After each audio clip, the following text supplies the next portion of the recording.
안녕하세요. 7월 1일 화요일 굿모닝 뉴송을 시작하겠습니다. 예배 끝나고 나면 많은 사람들이 은혜 받았습니다 라는 인사들을 많이 합니다. 저에게도 많이 해주시고요.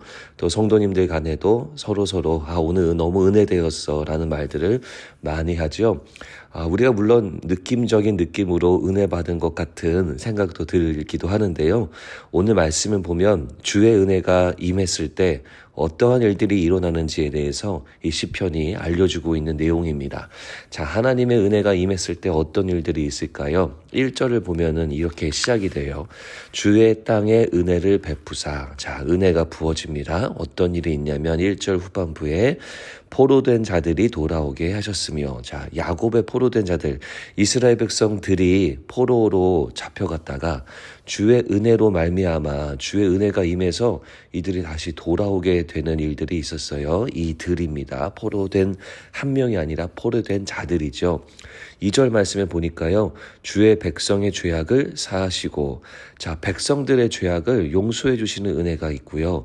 그리고 2절 후반부요. 그들의 모든 죄를 덮으셨나이다. 자, 은혜가 임하니까 백성들의 모든 죄입니다.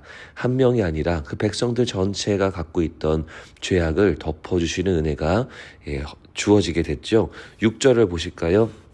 주께서 우리를 다시 살리사 주의 백성이 주를 기뻐하도록 하지 아니하시겠나이까.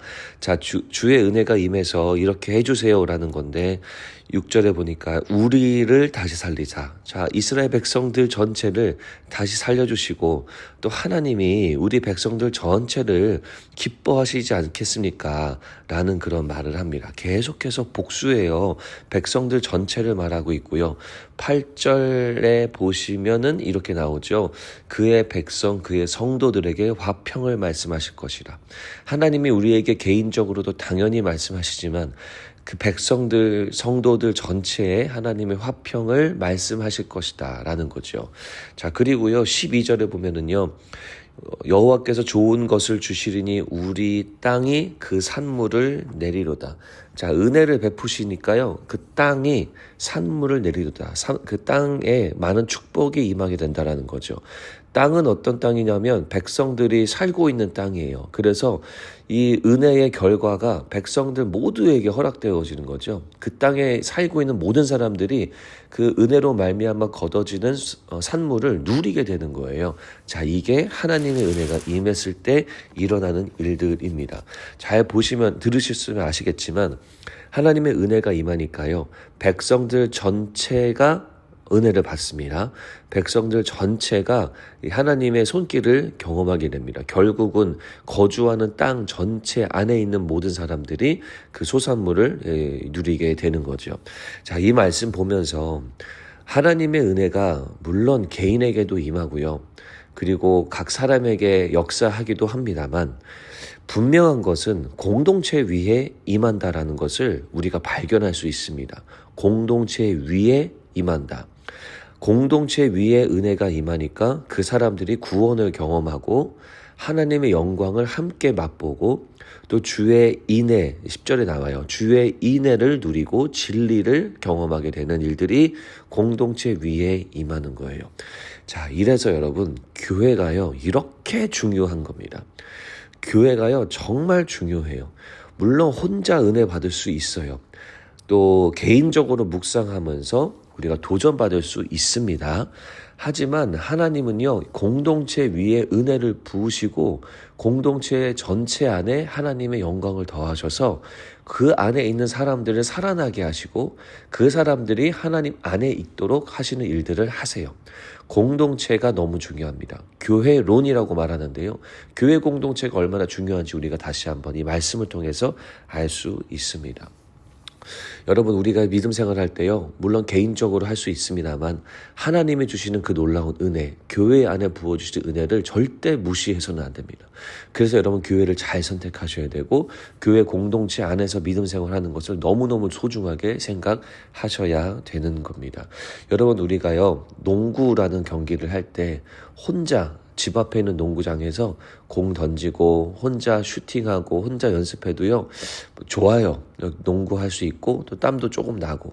하지만 뭐 친구들과 함께 여러 명이서 우르르 1시간 2시간 경기를 하면요, 함께 농구 경기하는 기쁨이 있죠. 그래서 여러 명하고 농구 경기한 사람은요, 혼자 경기하는 것도 좋긴 하지만 그것보다도 여러 명과 함께하는 것을 더 좋아할 겁니다. 그리고 그것을 더 기다릴 겁니다. 그것을 맛본 사람은요, 혼자 하지 않아요. 마찬가지예요. 신앙생활도요, 우리가 하나님이 공동체 안에 부어주시는 은혜가 확실하기 때문에, 너무나 성경적이기 때문에 이 공동체 안에서 믿음 생활하고 함께 예배하는 것을 여러분 꼭 사모하시고요, 그것을 누리시기를 간절히 바랍니다. 여러분, 그래서 오늘 원포인트 말씀은요, 교회를 위해 기도하라입니다. 여러분, 교회 안에 여러분들이 섬기는 교회, 여러분들이 소속된 교회를 위해서 하나님 은혜를 부어달라고 기도하세요. 여러분도 그 은혜를 경험하지만 함께 예배하는 모든 사람들이 주의 은혜와 주의 손길과 주의 영광을 경험하게 됩니다. 이것이 바로 우리가 나중에 누리게 될 천국의 모형이고요. 그리고 하나님이 우리에게 미리 허락해 주신 이 천국의 은혜입니다. 여러분, 그래서 교회를 위해서 꼭 기도하시고요. 정말로 우리 교회 위에 주의 은혜가 임해서 나도, 우리 모두도 주님의 은혜를 경험하길 원합니다 라는 기도를 드릴 때 주님이 들어주시고 놀라운 은혜를 부어주실 줄로 믿습니다. 우리가 속한 교회 또 목장에서 이 은혜를 함께 나누고 또 그 은혜를 함께 누리는 여러분들 모두가 되기를 간절히 바랍니다. 하나님 감사합니다. 우리에게 교회를 주심에 감사드리고 하나님이 주신 공동체 안에서 주님의 크신 은혜를 누리는 우리 모두가 되도록 인도해 주시옵소서. 이러한 마음, 공동체 위에 부어주시는 마음을 가지고 교회를 위해 중보하는 오늘 우리가 되도록 인도해 주시옵소서. 감사합니다. 예수님 이름으로 기도드립니다. 아멘.